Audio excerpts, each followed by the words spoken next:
What's up, guys? See, we're back at it a little bit. Man, it's been a doozy with this thing. So I had plans this weekend. I'm going to start this truck up, you know, run it out of the gas can, check all the lights, get all this stuff working. Well, that didn't happen. So I put everything in it, hooked the battery pack up to it. No power. Nothing works in this truck at all. So I had to go through, and let me show you what I've had to go through and do and what I've changed and like what I found out. So what I found out is when I hooked the battery up to it, I had power to the starter, because on these it's got a wire that goes up that powers the whole truck off the starter. Some of them has a power wire off the core support like that car does, and it'll power the wiring harness for the automobile and everything off that away. So this one is down on the starter. So we have power all the way up to this little junction block right there, and everything worked. I could put the jump box on it, and I've got a wire that goes to the key wire of the starter. I could bump it right there and crank the engine over. But I had no headlights. Nothing would work. Nothing would come out of the fuse panel. Well, I noticed underneath the dash, I don't know if you'll be able to see, it's kind of dark in here, but there is a starter button right there that was wired in for the starter solenoid and everything. So you can see I've got the column and everything out. But the crazy thing is the headlights wouldn't even work. Well, I found out from what I've researched on the schematic that the headlight harness goes through all that stuff that goes around the steering column and everything. Well, I kept looking. I bypassed that, hooked it back up the way it was, still nothing. Had no power on the fuse block in there. So I got inside and I was just messing around, and I had the headlight switch pulled. I had it on, and on these steering columns, you know, everybody knows that you have your off, you have your access. Well, I can't get turned back, but you turn it on like that, and that powers basically the whole harness. And then you'll go this, and that's your springed position to activate the starter solenoid. Well, I was just sitting in it, messing around with the keys, and I'm just wondering, why isn't any of this stuff working? Well, what I did is I turned the key on, checked everything with the meter, nothing. But when I would turn it on like that, the door was shut and the headlights would come on. And I'm like, what in the world is going on? So I did it again and did it again. And like every time I would turn that to the start position, everything would work. Well, I had to give up because it was getting pretty late. So the next morning I had my wife get in there, and I had her do the same thing. I put a meter on a post that's on the fuse block in there, and I got the meter out, and when she would turn that like she was starting it, all the lights would come on, the fuse block would power up. I would have power everywhere, so I would just have her hold it, get the meter out, and check everywhere. The whole thing was energized. But when you would let off that contact, then nothing. Then it was back to the same old thing, you know. So I found the wire that would power the starter solenoid, and I got it kind of pushed to the side. But then I decided, man, something's not right with the key switch, and you can tell that's a brand new key switch that's in it. So what this tells me is they've had a problem with this truck in the past, and they just bypassed it and put a starter switch on it so they could start it. Because they did. They put the new key switch in it, still didn't fix nothing. Well, I'm trying to think of where I'm going here. So I did all that, and I was like, well, I'll pull the column down. Well, you can't really get the column down and do any testing with it in there. So I took the column completely out, started jumping things across, and I can get the headlights to come on. I get the gauges to work. I get the radio to light up. I mean, as I'm jumping things across, all the stuff is starting to work. So I was like, okay, because at first I was like, oh my God, I'm going to have to rewire this whole truck because this thing's been jacked with. I'd almost rather buy a car that needs rust repaired than one that needs to be totally rewired, you know, or start with a shell, because what you'll run into is, like, say, rewiring this truck is you're going to have to remove the dash, all the panels, the carpet, the interior. Well, this stuff's been in here forever.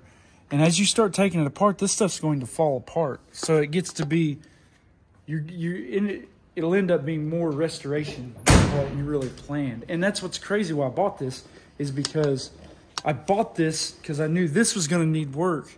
And while I was working on that, this was going to be such an easy truck just to put an engine in and get everything going. I'd be driving this while I work on that. Well, it turns out I've already got that running, and I've already been driving it around, and still have never got this one, because this one just, although it's not rusty, it needs everything else. Where that one is rusty, it doesn't really need anything else. I still got to do the transmission stuff, and I'm going to change that distributor. But like, that one's so much more clay, and everything in that truck works. It's crazy how this stuff goes. So you think you're going to buy one, and the whole, you think you're going to buy one that's going to be easy to fix, and turns out it ends up being the massive project. But anyways, I really think I figured out is like, you think this right here is your ignition switch for the whole thing. Well, that's just a keyed lock cylinder. It's still an ignition switch, but on the column here, I've narrowed down and done some checking and got on the post that I needed to. This thing is not functioning properly because as that rod slides down, it should hit the contacts and start making power go across to where it needs to go. The only spot where this thing goes across is in the start solenoid. So that tells me something's out of adjustment. There's probably some contacts that are corroded or whatever. So what I'm going to do, I'm going to order a new one of those, install that and get it adjusted, put the column back through there, plug everything back in. And I'm about 85% sure that's going to fix it because I can take a jumper and jump all the other stuff and it'll work. So that's kind of where I spent all Friday evening and all day yesterday working on that. Just trying to get this figured out, And on the engine side, I've got to put, I can't believe this. This exhaust manifold is warped. So when you put it, it doesn't matter what holes you go with. These holes right here, if I get all those in there and not tight, and this is not even tightened up, these holes here are about a half a hole off. Well, I've never had that happen with an exhaust manifold. So I'm thinking when this thing got in some water or whatever, I think it's had something to do with that. So luckily I got another exhaust manifold, but it's of the later 70s. So it had this little valve that they would use to warm them up. What I do is I just take the insides out of them. But on this, the exhaust system is made not to have that. So what I have to do is, you see how this early manifold studded all the way? Well, this other manifold is not. So I've got to get new studs so I can hook that up and the exhaust will be done. But yeah, I would have already had this thing running had not had that electrical issue. So right now, that's kind of what I'm working at. I got some belts. I've got to order. Tim and another guy on my comments had talked to me about that rivet insert. Got that ordered. I have to get some new rubber isolator mounts for the radiator. What else was I going to get? Those studs for that manifold. And just first one thing and two, like I need some new heater hoses to hook all the cooling system up. But yeah, as soon as I get this parts in and everything, I really think this is going to be ready to rock and roll. It's just, it takes time, man. I mean, you could rig it up where it would start and run and do a quick job, but it's not. Man, these two trucks are going to be driven, and they're going to go on 600, 700, 800 mile, 1,000-mile trips. Like, it's going to happen. So now is the time. I know it's great just to do what you got to do and get out there, but really, we're trying to go for the adventure and stuff. And like, yeah, these things are still going to have problems, but whatever problems we can fix here will make our life a lot easier, make it a lot more enjoyable when we go on these trips and everything. Because like, these trucks are going to get used, man. They're going to get, we plan on putting down some miles on them. So everything I can fix here to save us the trouble down the road is what we're going to do. So, but yeah, that's the update I've got on this weekend. Like I said, I really wanted to get more done, but sometimes those wiring gremlins can just really eat up your time.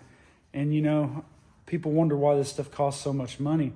It takes such a big amount of time to get this stuff done, and like, you'll hear these people, well, you can't count the labor in on what the car costs or whatever. I just don't believe that, because I mean, any normal guy that has a normal kind of life with family and all that kind of stuff, you're working 40, 50-hour weeks. You only have scraps of time to work on this stuff. And then when it does come time to sell it, if you do sell it, and somebody wants to, you got to, I don't know, I factor that time in, because it's, like I said, it's time in my life that I've spent working on it. And it does, man. I've got a good 8 hours of my weekend just trying to trace out that wire. And yeah, could a shop done it faster? Absolutely. But they're getting paid for it. I'm not, I'm just doing it for fun. But still, it takes a lot of time when I could be fishing, or I could be, doing all kinds of other stuff, you know. It's just, it takes a minute to get this kind of work done. So that's all I got, man. I wish I could make a longer video, but yeah. And I should have videoed, but there was probably a few curse words going on while I was doing that. And I was mainly just by myself, but yeah, stay tuned. Like I said, I'm just going to keep chipping away at it. You know, you eat an elephant, small bites. So this thing's got a lot of small bites, but when it's all said and done, this thing, you'll hit the key and it'll be as reliable as can be, man. It's just going to take some time to figure some things out. So yeah, I got the seat put in the Scout. It's getting ready to go be put back up. The Ford's it's ready for something. We're going to use it I got to weld some tabs on my gate, so we got to go over there and put the welder in it and come over here and do some welding. So it'll be kind of our welding truck for that little ditty. But yeah, I still don't know what I'm going to do with it, but man, you can fire this thing up right now and go anywhere you want to go in it. So, but yeah, that's all we got for Corey's Garage right now. This thing, for some reason, like the belt started squealing on a little bit every once in a while when you start it. It's so weird, man. I just had got done saying, oh, I don't work on this car that much, and then started it up at the swim class the other night, and I can't stand exhaust leaks and squealing belts and mismatched tires, man. But it's tight. I don't know what's up with it, but I guess I need to drive it more and not let it sit for 3 weeks, you know. So, but yeah, that's all we got. I needed to find some time to pull this transmission out because it'll take him a while to rebuild it. And I need to get it out, but man, I just don't quite have enough time. And the motorhome, I got to get it ready because we're going to be driving it down to Louisiana in the middle of next month. And the back sits too low on it. So what I want to do is put lift blocks on it and new U-bolts to raise it up a little bit. And then I've got a bunch of lights. I'm going to start changing all those like marker lights out to LEDs. So that a way to lighten up the load on that charging system and everything. And they're just old, man. Like a third of them don't work. And I just want to get it back up and running. I need a carport to park that thing under. I need to do that too. So yeah, there's no shortage of things to do here on this here at Corey's Garage. So yeah, but stay tuned, guys, and if you please like it, subscribe. Like I said, these projects are going to keep going. I'm going to keep having problems, and we're getting on the cusp, man, of doing some fishing and getting out and doing things, and we're going to try to use these old cars to do it. So thanks, guys. So I've also done another thing too, real quick. I worked on the Blazer a lot, but also I bought my daughter one of those Power Wheels Broncos. And man, the way they come, they don't have enough power to pull herself through the grass. So what I did, I bought that little kit. I watched that YouTube video where they put the DeWalt 20-volt battery on there. So what we're going to do, we're going to show you how awesome this is. So if I can just get that to go on there. Dude, how can I unplug that? I don't know how to plug that. Yeah, well, that's why you'll have to have me help you. So turn your switch on. All right. Show them how good that thing runs. Yeah, that thing boogies now. And she rode this thing around for a good 45 minutes to an hour the other day, and it works pretty good. Yeah, just a DeWalt 20-volt battery. It only slightly smells like it's going to catch on fire, but I think that's okay. But yeah, now we're ready, but I am going to try to get her a go-kart in the future. So, thanks, guys.